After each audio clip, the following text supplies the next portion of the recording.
everybody. I've been super busy lately.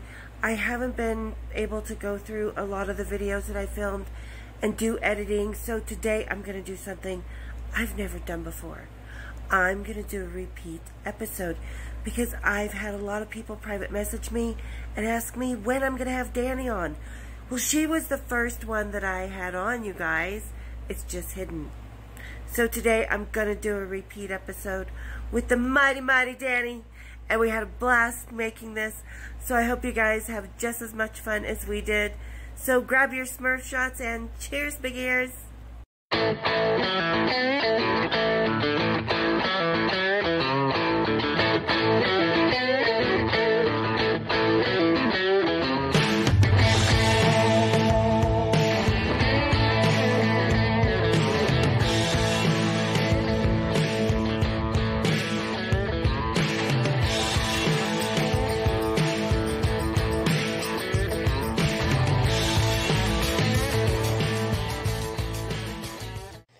Alright, ladies and gentlemen, like I said in the intro, I have a surprise guest for us here today on Backstage Bimbo TV. There was an intro? There's gonna be! Oh my Motherfucker. god! Ladies and gentlemen, the mighty, mighty Danny! You guys have asked about her, you have loved her, you've sent her love, and here she is. And we are going to be on audio only because I respect Danny's privacy. So there you go. Thank you. So today's shot we're doing is called the Smurf shots. All right. I'll put a picture of it up at the beginning so you guys know what we're doing. So grab your Smurfs, kick up your feet, and we're going to have some cocktails and rocktails with Danny. Here we go. Here we go. All right. Cheers, big ears. Shit. Cheers, big ears. Wait. What? Okay, wait. Are we doing this as one shot? Yeah. Okay. Okay. Yeah. Okay. How else? I mean, just... Well, how else? How else did we do shots before? Sip. Okay, on your mark, get set, swallow. You can't do that. Okay, wait. I just did. Wait. Okay, go. Do you see why the rockers loved us? We're so charming. Okay. Okay, go. I knew it wouldn't be one. Why did you? Okay, Oh, that's actually not bad. She wait. always does that. She makes me do it first and then watches and then is like, maybe I'll do it second. Okay. Oh. It was the sparklies. Oh, something wrong. There's something wrong with the aftertaste. Oh. Okay, we're opening up a beer, guys. Yeah, just all right, that so taste, anyway, I don't know. now Danny is a couple years older than me, and you want to tell him the first rock star you met? Because a lot of people think there's certain musicians that are out of arm's reach.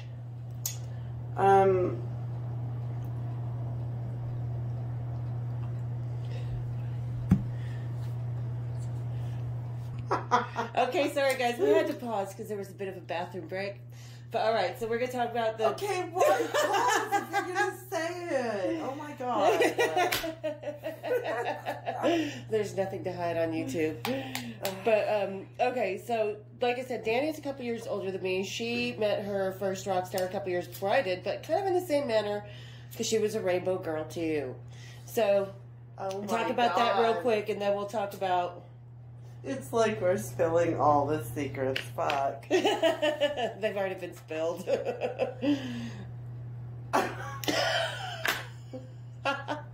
Great. Hand me the screwdriver. So yeah, Rainbow. Rainbow has afforded us so many opportunities. I was Grand Page to Grand Love. That's what I was. And I went up, I can't remember if we were in St. Louis or Kansas City, but I remember hearing Elton John was in the hotel. And so I just remember like hearing that in the lobby and thinking, oh. And so I was walking back to my room and I saw a phone in the hallway of the hotel like they did back in the day. Yeah. And I just picked it up and dialed 0 and said, yeah, I'm calling to, I need Elton John's room, please. Just very matter-of-factly. And they actually transferred me. And I was like, the hell? And so I'm like, hi, Mr. John. This is before he was knighted. 12 or 13, probably. And I said, can I please come up and have a... I was 14. Were you 13 or 14? Yeah, because I was... Yeah. I said, can I come up and get an autograph? And he said, why, sure. Well, no, first I told him why I was here. He said, oh, yeah, I saw you guys all down in the lobby because we wore big formals and crowns and stuff. And so he said, yeah, come on up. And he gave me a Coke, said, would you like a Coke, love? And I said, yep. And he said, okay. And he gave me a Coke and gave me an autograph and called it good. And then no one believed me. So I remember seeing it, though. I remember the autograph, and I was like, oh. Because, you know, I remember our love for music early on. And so I thought that was, like, so cool because that was the first time that, oh, my God, more than models can meet rock stars type thing. I just remember knowing that I wasn't going to bring all my stupid friends with me. I'm just right? gonna go and do it by myself. And that's how I had the... I don't know. It just never occurred to me to bring anybody else. And I just called and was like, huh. And then from then on, I'm like, oh. They stay at hotels, and so... Yeah, and it was just kind of a clue in from there. Okay, so fast forward years later, we're going to talk about the Metallica car wreck. I've already talked about you throwing up on the band.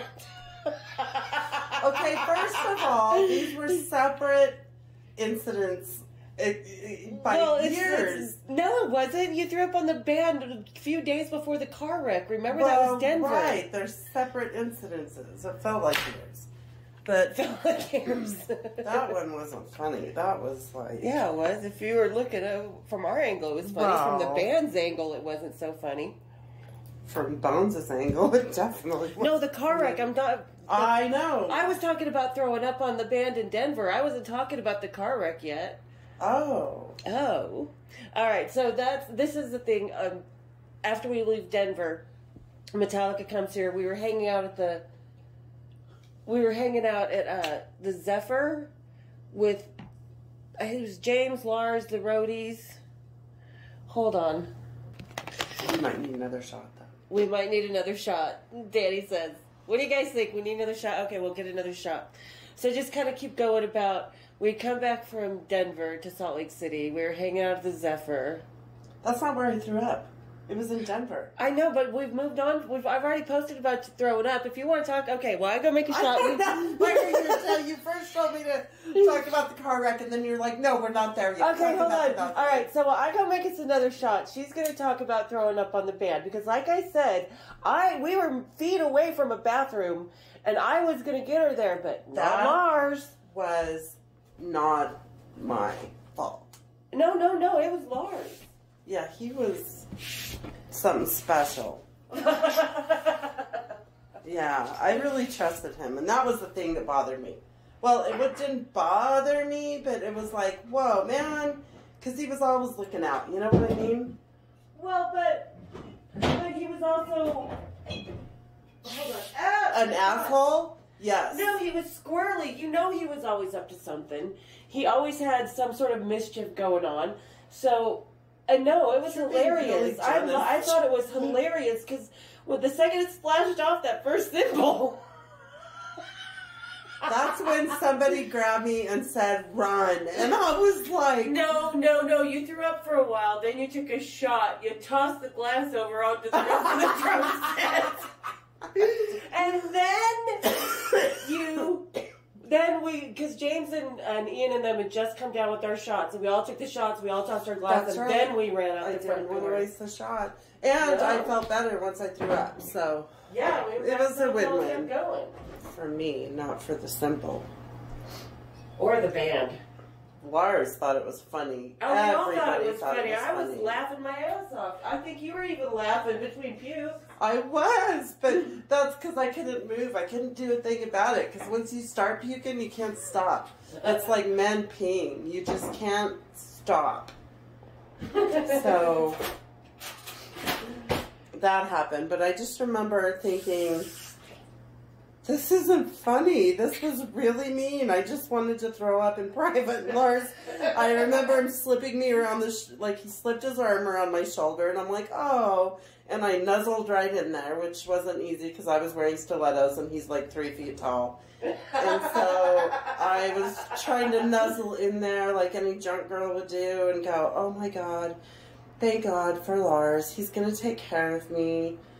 And then he's like, I felt him hold my hair back and go, okay, hon, go ahead. And he patted my back. And when he patted my back, I was like, okay, good. And then, all hell broke loose. Yeah, for the band. Yeah. But I felt really bad. Now, in retrospect, I felt horrible for that band because picture this, and this happened a lot with them. Well, I did too. They were so excited at the prospect of Metallica. They're here to see us. You know, we got seats above them. We were paying attention to them. They were probably so excited. And you could tell by the way they were playing the best show of their life. And then along comes this bullshit. Yeah, but that was... Well, and I say that because when I posted the video before, I talked about how we walked in and they saw Metallica and they thought this was going to be the night of their life. They were going to have a great night. I know. And they had a story to tell, but it wasn't exactly what they expected. Which was never the case with them, right? Yeah, but I mean, I think that's why we all got along so well because, let's face it, we were like sinister devils on their shoulders. Why are you licking that? Well, now I just dripped all over my shirt, too. Damn it. Things are happening. Things are happening, folks. All right, so we're doing another shot because we're just drinking and having a good time. I hope everybody's having a shot with us as usual. So cheers, big ears. Drip on my boobs first. Now it just usually you get a bit of a warning before something like that happens.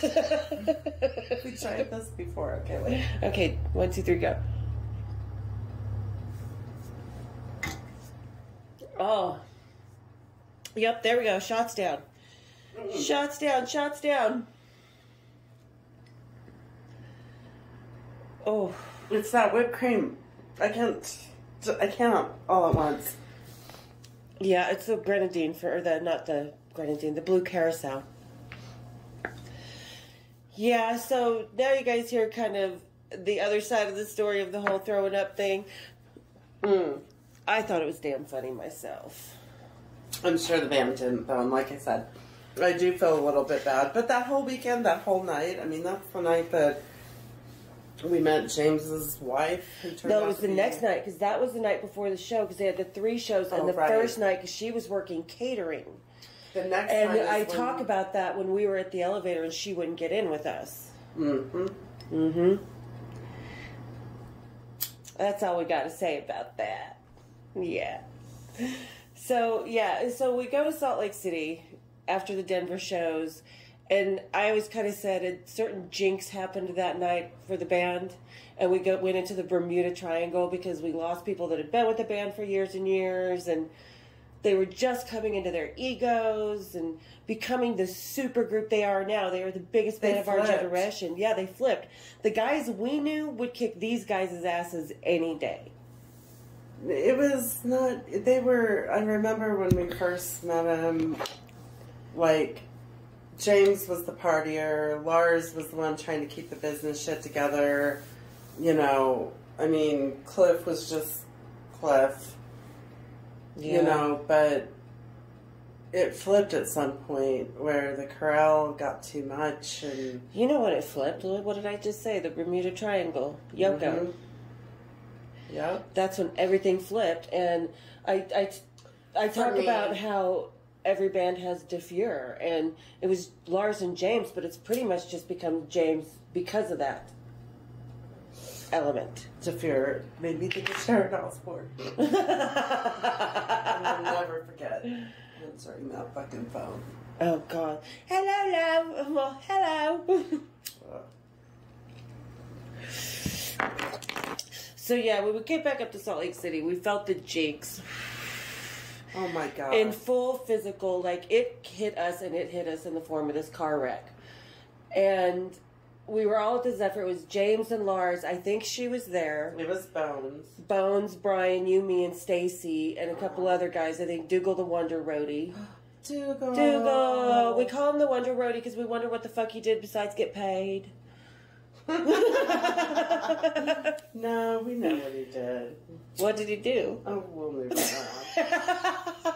See? You little old yank and stank.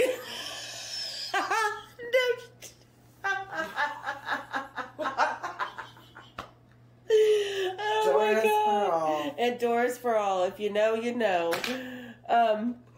Yeah, so, and we had all left the Zephyr, and we were supposed to go meet the guys back at the Marriott, and the band was staying. We ended up at some other hotel having a shot where you found that leather jacket. Wait. What? It wasn't just that. What did happen to that leather? It wasn't just any hotel. It was like a La Quinta. It was that Holiday Inn on State Street. It was Holiday Inn now. It wasn't that back then. It was. But it had that bar, and we went to the bar. We knew it would be open. Now, I do remember sitting in the bar debating whether we were going to go to Denny's or go to the place where we were supposed to meet everybody. And it was a hard-ass debate. And I remember I was sitting in the front seat, passenger side. You were driving. And I remember Brian, from the passenger seat behind you, leaned up, grabbed the steering wheel. Wait, and one of these guys, hold on. One of these guys was going to be fired anyway. Brian was going to be fired anyway. Yes, and we because he was always he was always late to the shows in Denver. They were just pissing him off, so he was already replaced. But Bones was Jason's bass tech. So he was an integral part of the show, and this is the night before the show this car wreck happens. I remember that we were sitting there about to pull out. I remember I was turned halfway around in my seat, laughing at Bones. I do remember feeling bad for Brian because he was having fun, but he was being kind of, doesn't know who I am, kind of. Yeah, person, asinine. Which is not okay. We're like, yeah, we know who you are. The guy's going to be fired tomorrow. Yeah. But I remember pulling out and thinking that he thought it would be funny to push my feet into the windshield. That's what I thought happened, that you guys played a joke on me. Yeah, no, and when I happened? stopped, I go, you guys, that wasn't funny. I know. But what happened is I was making that left-hand turn. I hadn't even shifted. I had a 4-door Toyota Camry. He pulled and up. I shifted down to second gear, was making a left-hand turn across 3-lane each side main road down Salt Lake City, State Street. And he decided to pull himself up from the right-hand side of the steering wheel. So that put him right behind Danny's seat, which caused her seat to throw forward, because what happened when he used the steering wheel, it forced me to go out, and I hit a parked car on the curb, which then hit another parked car in front of that. You could not even tell from that car, from the driver's side, that car was even wrecked. It was such a small part, and Danny's seat was up. We both hit the windshields, and we cracked the windshields with our head. We didn't go through, but we shattered the fuck out of those. Okay. Now. So, again, when this happened, I thought, first of all, that you guys were playing a joke on me and that somebody just decided to shove me into the windshield. Because we did that to people in the passenger seat. I was about knocked out, and I was like, you guys, that wasn't funny. And then Allison gets out of the car and goes, okay, breakfast, and took off her bra through her shirt and walked to the back of the car. And then Bones put his hand on my shoulder and goes, sweetie, I'm going to need your help. And I said, okay. And he goes, now, don't freak out, but look down. And I looked down, and I was like, don't freak out, because I saw the back of his muscle with his shin cracked in half poking through his skin. I saw his muscle. I saw everything. And see, I was in shock. I don't even remember that, thank God. He pulled me, and he made me, because he knew he needed help. And I was like, all right. I got out of the car, and I was like, we're going to get you. Okay, so I kind of helped him out along with Brian, fired Brian. And that bastard. And we sat on the curb, and I was holding his hand, and he was just like, I was talking calmly to him and everything, and Allison was still going on and on about what she was going to get for breakfast with her bra off, kind of just But holding okay, it. and I was wearing like this sparkly bustier kind of strapless bra with this white shirt tied up. So I didn't have I had a shirt on, but it was just unbuttoned and tied up. And yeah, the boobies were as small as they are. But from my perspective, I just remember all of a sudden, I don't even remember saying, hey, you guys. Hearing you say that, I just remember all of a sudden I woke up and I was blacked out and I thought we were at Denny's. I was passed out over the dashboard because remember when we cleaned out the car, my lipstick was sucked windshield. Yeah, first the windshield. And on Danny's side of the car, there was this pink lipstick, mascara, and blonde hair.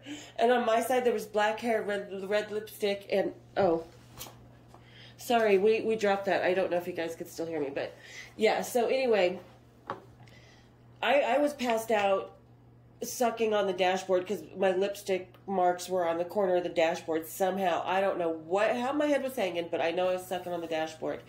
And I thought we were at Denny's. I was in shock. I had no idea. I just remember sitting down on the grass next to Bones, and he was like, we've had a car wreck. And I remember looking at Danny and going, fuck, Jake Barry's gonna fucking kill me. Or did I say that in the ambulance? Which is so funny, because first of all, we just had a car wreck. Video because this is a private part that we needed to delete, and I don't know how, so I'm voicing this over. Thank you, ladies and gentlemen. The cops that were about to come, but here's the thing. Back in that day and age, there was never, ever, ever a worry. Like, if the cops came and you were dead-ass drunk and you were anybody... I mean, we didn't worry about any of that. We didn't worry about getting in trouble. I didn't worry about anything. But the thing is all of a sudden, I know we were going into ambulance. They took Stacy and Bones to one hospital. They took Brian to another, and then you and me to Holy Cross Hospital. Mm-hmm. And that's when our moms showed up, and the cops were there, and then the guys showed up. And I remember our moms just freaking the fuck out, and the cop was sitting there was a cop next to your bed and a cop next to my bed, and we're in this emergency room in these little beds next to each other. And I just remember that nurse putting the needle in my arm to take, because she said who was driving. So it was me, it's my car. And she put it in there, and I almost punched her. And the cop was like, well, I would have punched you too, because you didn't tell her you were going to take her blood. You just stuck a needle in her arm. And you know how I feel about needles. Yeah. Yeah. So, and then... I remember Jake saying... Oh, shit. That's it? No more driving? No more private driving? Yeah, because the guys showed up. Who showed up at the hospital was Jake did. Jake Barry did, who was the production manager at the time. He still might be. He's still the biggest production manager in the world. Couple people showed up, but yeah, I had black eyes, I know that much. I probably broke my nose. Yeah. But won't be the first time we showed up with black guys, won't be the last. Well, you know, biking accidents and all. Little WWF.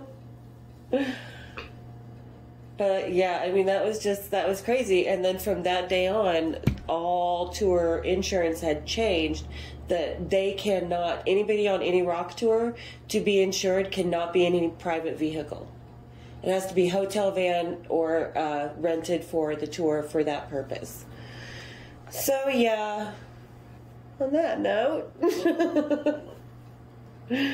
But we had a good time with them. I mean, then they came back a couple months later. We walked into the hotel bar, and Lars turns around and says, "Hey everybody, the girls are here. Anybody need a ride?" Yeah. Yeah. All right, so there you go, ladies and gentlemen. There's the Mighty Mighty Danny. There's the Metallica Part 3. Cheers, big ears.